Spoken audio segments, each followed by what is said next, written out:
Kembali lagi dalam acara Gema Takbir Kemenangan. Allahu Akbar walillahilham. Masya Allah, pemirsa yang ada di rumah maupun di studio, tentunya kita sudah dengarkan dan simak bersama tentunya ceramah agama ataupun juga tausiah terkait dengan jaga semangat ibadah setelah Ramadan. Tentunya sudah dijelaskan yang kita dengarkan ya, yang tentunya disampaikan bersama dengan Ustadz yang keren dan gaul pada hari ini, yang Masya Allah sudah hadir di tengah-tengah kita, yaitu Ustadz Dr. Andes Haji Dodi Hendra MPDI. Sepertinya Ustadz ya, ini adik-adik dari santri Insan Madani, tentunya Masya Allah ya, cantik-cantik banget, gak sabaran nih mau tanya langsung bareng Ustadz gaul pada hari ini ya. Baik, tentunya kali ini tentunya saya kembalikan kepada rekan saya dan juga nanti kita akan buka sesi tanya jawab ya. Dan saya kembalikan kepada rekan saya Fadila Agani. Baik, terima kasih Rivaldo. Aduh, ini luar biasa warnanya. Cakep-cakep ya bajunya. Hari ini saya berada dan bersama dengan adik dan santri-santri dari Insan Madani Jambi ya. Jambi kan? Boleh dong dengar suaranya. Lebaran ketiga ini kok pada lemes-lemes. Gak dapat THR ya? Iya. Mana suaranya dari santri Insan Madani? Yeay. Anaknya kalem-kalem. Biasa lah ya. Baik, tadi kita di segmen sebelumnya udah dengarkan tausiah dari Pak Ustadz nih. Nah, saat ini kita akan masuk ke sesi tanya jawab. Udah siap belum? Nanya-nanya, udah ada yang mau nanya? Sudah ada. Nah, tapi kalau misalkan di acara Gema Takbir Kemenangan ini kita punya passwordnya, ada tagline-nya. Kalau mau nanya harus ada passwordnya ya. Passwordnya apa? Ustadz, tanya dong. Nanti kita jawab iya boleh dong ya. Hafal nggak? Hafal atau mau diulang lagi? Boleh, kita ulang lagi ya. Iya, sepertinya ini kekenyangan makan rendang dan iya, ketupat tadi lemes, kan ya. Iya. Gak apa-apa. Penting semangat ya, terus ya. Kita ulang lagi. Ustadz, tanya dong. Iya, luar biasa. Boleh dari santri Insan Madani. Yang mau tanya boleh silakan angkat tangannya. Nanti silakan perkenalkan diri dan juga ya identitas lah, dari mana asalnya. Ayo siapa? Tunjuk tangan, tunjuk tangan. Oke, boleh silakan.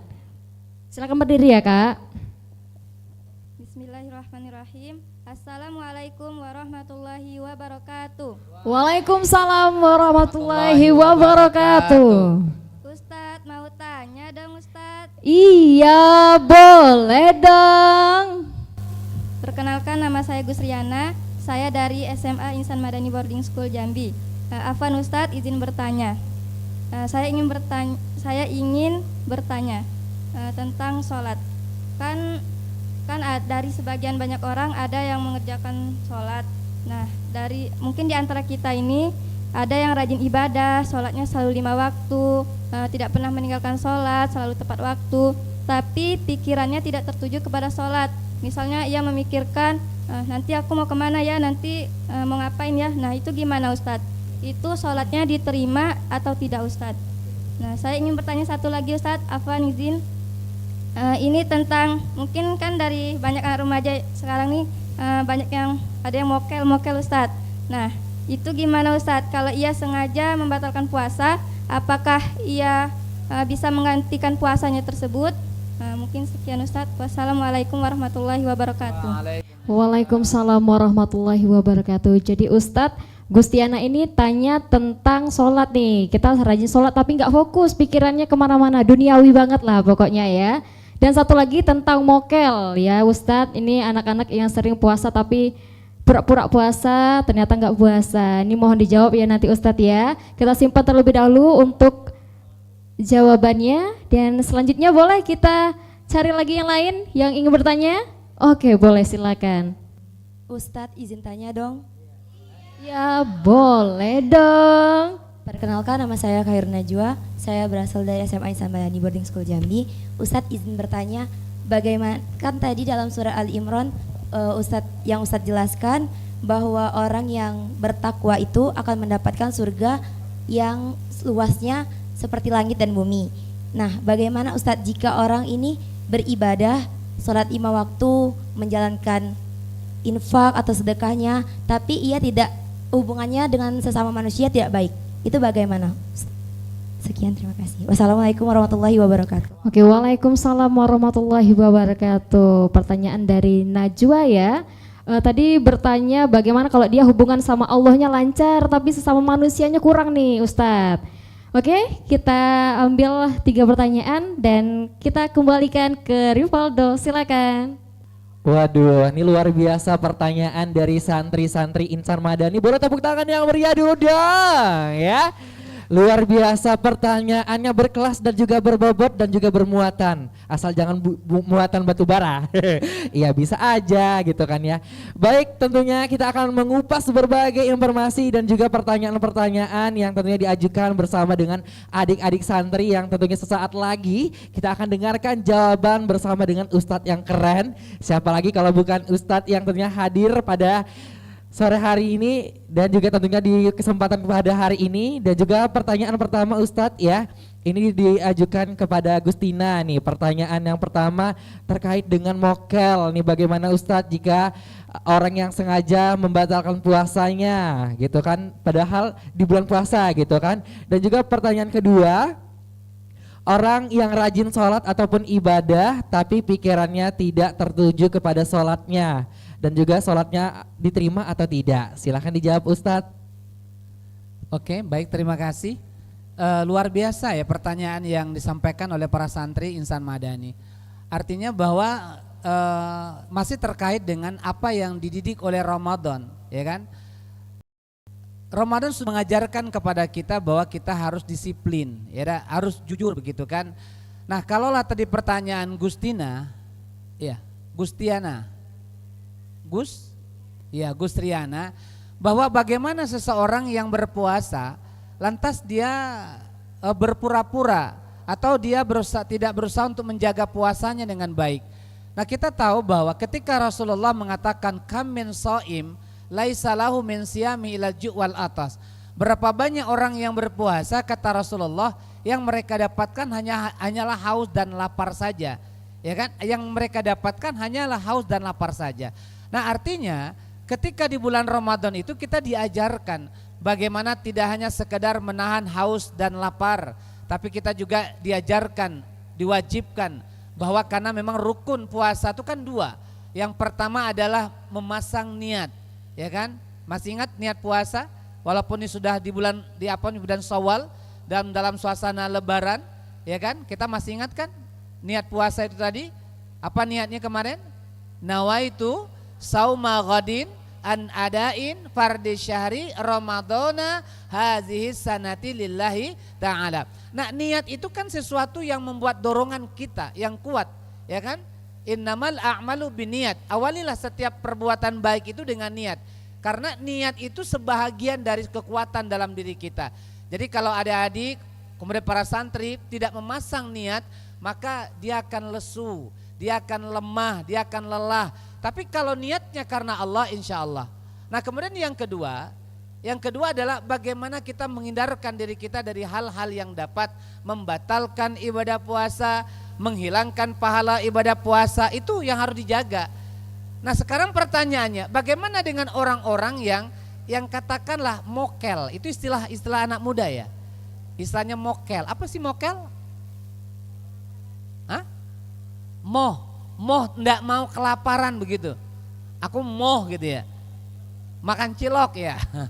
Jadi artinya kan dia pura-pura, dia mencari kesempatan dalam kesempitan, ya kan? Dia melakukan hal-hal yang memang tidak diizinkan, tidak dibenarkan dalam ajaran Islam kan? Jangankan dia mampu menahan anggota tubuhnya yang lain, menahan laparnya saja dia tidak sanggup.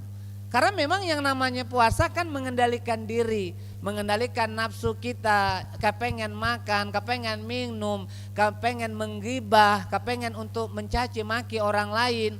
Nah, jadi artinya kalau ditanya bagaimana orang yang seperti itu, ingatlah di zaman Rasulullah itu pernah datang 3 orang perempuan, 3 orang wanita. Apa yang mereka datang kepada Rasulullah? Minta izin. Baru jam 10 pagi sudah minta izin berbuka. Ya Rasulullah, aku ndak kuat, kami ndak kuat lagi berpuasa, izinkan kami berbuka. Kata Rasulullah, pulang, moh dulu begitu kan. Pergi, pulang dulu, tahan dulu. Akhirnya mereka pulang. Lantas kemudian mereka datang lagi untuk kedua kalinya, sama jawaban Rasulullah. Datang ketiga kalinya, lantas yang ketiga tadi Rasul bertanya, apa yang kalian makan? Bagaimana dengan sahur kalian tadi pagi? Mereka katakan mereka hanya makan kurma dan roti. Itu yang mereka makan. Nah sekarang coba kalian muntahkan. Muntahkan, benar dah itu yang kalian makan. Ternyata apa yang terjadi? Yang keluar itu adalah daging busuk yang ada ulatnya di sana. Nah jadi artinya ketika kita selama berpuasa di bulan Ramadan, menggibahkah, menyebutkan aib orang lainkah, atau barangkali makan katakan sengaja membatalkan itu tadi, maka samalah kita merusak ibadah puasa kita. Nah persoalan mengganti tidak mengganti itu adalah kalau memang kita dalam keadaan uzur, ya kan, dalam keadaan uzur. Apa uzurnya bagi para santri yang wanita misalnya, apabila datang haid misalnya kan, maka itu diganti di hari lain di luar bulan Ramadan. Jadi kalau yang tadi ya otomatis batal, otomatis dia tidak mendapatkan apa yang harus yang didapatkan di dalam bulan Ramadan. Nah jadi itu jawabannya, bahwa ketika seseorang di bulan Ramadan dia tidak menjaga dirinya dari hal-hal yang dapat membatalkan, maka tentulah rusak ibadah puasanya tadi. Nah kemudian pertanyaan yang kedua adalah terkait dengan masalah sholat. Nah ingat, sholat itu kan mi'rajul mu'minin. Sholat itu adalah mi'rajnya orang-orang yang beriman menghadap Allah Subhanahu wa ta'ala. Jadi ketika kita mi'raj, ketika kita mi'raj naik menghadap Allah Subhanahu wa ta'ala, memang kita harus memiliki ilmu pengetahuan, memiliki iman, memiliki hikmah dalam diri kita. Mengapa? Karena kalau kita sholat dengan keimanan, kita sholat dengan ilmu pengetahuan tentang sholat, kita sholat dengan hikmah apa pelajaran yang terdapat dalam sholat, maka sholatnya tidak akan main-main. Ingat anak-anak sekalian para santri, kalimat yang ada dalam surah Al-Ma'un, fawailul lil musallin alladzi an salatihim sahun. Celakalah orang yang sholat, atau neraka welah bagi orang yang sholat, yaitu orang-orang yang melalaikan ibadah sholatnya. Maka tidak boleh main-main dalam sholat, apalagi kita membayangkan yang lain-lain. Ketika sholat jangan sampai badannya di depan sajadah, tubuhnya di dalam masjid, tapi pikiran dan perasaannya melayang kemana-mana. Makanya di dalam sholat itu ada yang namanya khusyuk. Khusyuk itu menghadirkan diri kita, menghadirkan perasaan kita, menghadirkan pikiran kita kepada Allah Subhanahu wa ta'ala. Jadi jangan dibawa urusan duniawi dalam sholat. Kita lupa meletakkan HP sholat, lagi takbir pertama, waduh HP-nya di atas lemari, jangan-jangan diambil oleh ustazah, oleh ustadz, jangan-jangan nanti diperiksa. Maka akhirnya apa yang terjadi? Sholatnya bergegas-gegas, sholatnya ingin cepat selesai, sholatnya tidak lagi mengucapkan apa yang seharusnya diucap dan dibaca dalam sholat tadi. Maka kan tidak sempurna kan sholatnya tadi, berarti tidak benar kan sholatnya tadi. Maka dari itu sholatlah dengan baik, masukkanlah khusyuk di dalamnya, masukkanlah tawadhu di dalamnya, masukkanlah iman, ilmu dan hikmah di dalam mengerjakan sholat. Karena pada dasarnya ketika kita sholat adalah menghadap Allah Subhanahu wa ta'ala, berdialog dengan Allah Subhanahu wa ta'ala, maka seriuslah, maka sungguh-sungguhlah mengerjakan sholat tadi. Paling tidak ketika kita takbiratul ihram, kita sadar bahwa mengucapkan Allahu Akbar, Allah yang besar, lantas mengucapkan kalimat Al-Fatihah, mengucapkan kalimat-kalimat yang lain, kita harus sadar. Jadi jangan sampai tidak sadar ketika mengerjakan ibadah sholat tadi. Nah inilah jawaban yang bisa Ustaz sampaikan. Mudah-mudahan yang penanya dan santri-santri yang lain bisa mempedomani untuk di masa-masa yang akan datang. Yang penting tetap semangat. Semangat? Iya, baik, terima kasih. Masya Allah ya, dapat pembelajaran hari ini. Bagaimana Gustiana, kita sudah terjawab persoalan pertanyaan tadi ya, yang tentunya diajukan bersama dengan adik kita Hairun Najwa. Tentunya pertanyaannya Ustadz, bagaimana dalam surat Imran, orang yang bertakwa tentunya dalam beribadah, berinfak ataupun bersedekah, pada intinya hubungan Allah lancar, namun ya hubungan pada manusia terhambat. Mohon dijelaskan Ustadz, silahkan. Baik, Hairun Najwa. Duribat alaihimu zillatu aina masukifu illa bihablim minallah wa hablim minan nas. Allah akan menimpakan kehinaan. Allah akan menghinakan kita. Tapi terkecualinya adalah dua hal, dua golongan. Siapa itu? Orang-orang yang menjalin hubungan komunikasi yang baik dengan Allah Subhanahu wa taala, itulah yang dinamakan dengan soleh ritual. Yang kedua, menjalin hubungan yang baik dengan sesama manusia, itulah hablum minan nas atau soleh secara sosial. Nah, kalau yang dua hal itu khairun najwa laksanakan dan santri laksanakan, maka tidak akan mendapatkan kehinaan dari Allah Subhanahu wa taala. Itu yang paling pokok inti jawaban yang bisa Ustaz sampaikan. Terima kasih. Alhamdulillah ya, terima kasih banyak Ustadz ya, sudah pertanyaan-pertanyaan ya sudah dijawab dengan sangat baik sekali, dan juga tentunya pemirsa yang ada di rumah dan juga studio, luar biasa sekali pembelajaran dan juga hikmah yang kita dapat dalam ceramah agama, yaitu jaga semangat ibadah setelah Ramadan ini. Tentunya terus kita meningkatkan semangat kita dalam ibadah, tak mesti dari Ramadan saja, tapi setelah Ramadan kita wajib dan juga meningkatkan keimanan terutama dalam beribadah.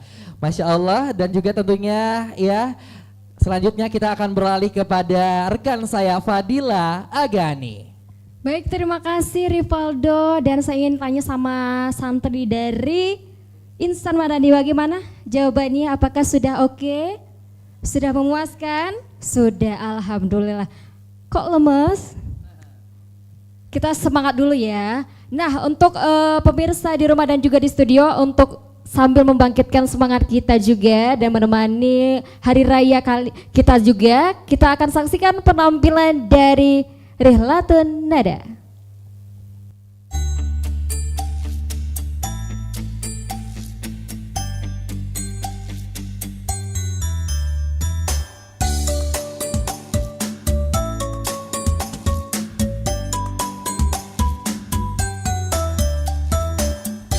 Subhanallah,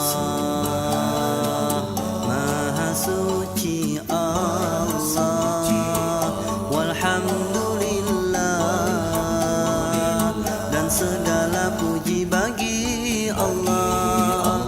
Wala ilaha illallah, dan tiada Tuhan kecuali Allah. Wallahu akbar,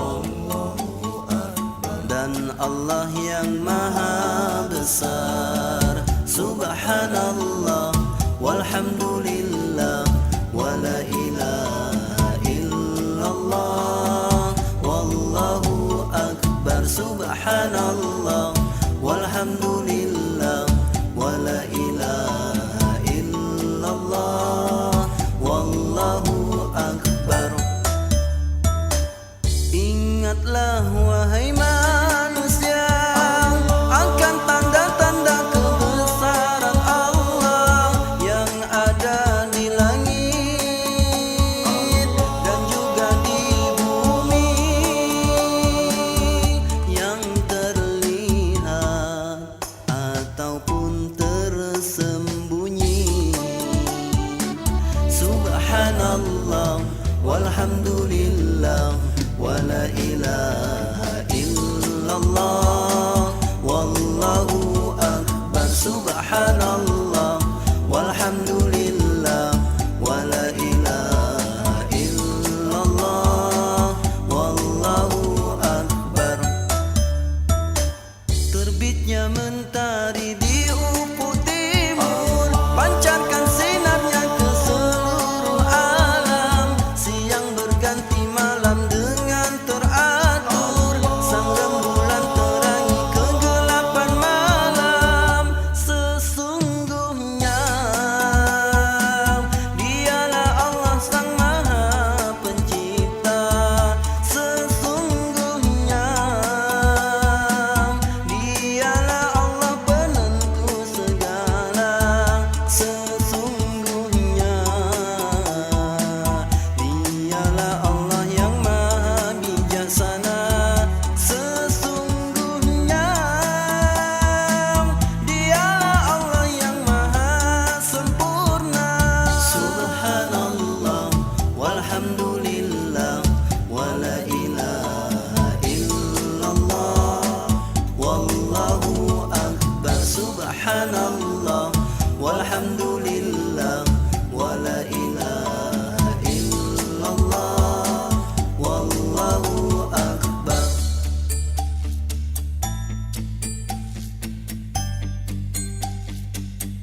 mentari di ufuk timur, pancarkan sinarnya ke seluruh alam. Siang berganti malam dengan teratur, sang rembulan terangi kegelapan malam.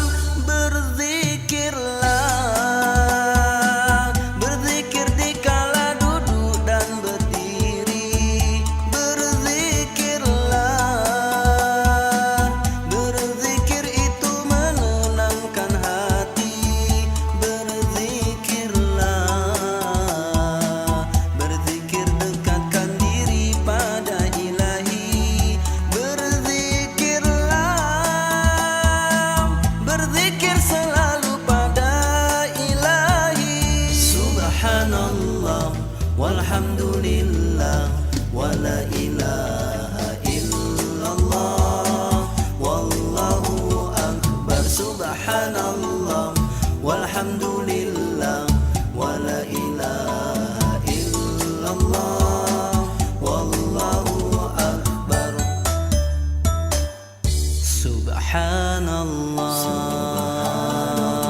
Maha suci Allah, walhamdulillah, dan segala puji bagi Allah. Wala ilaha illallah, dan tiada Tuhan kecuali Allah. Wallahu akbar, dan Allah yang maha besar. Wallahu akbar, dan Allah yang maha besar.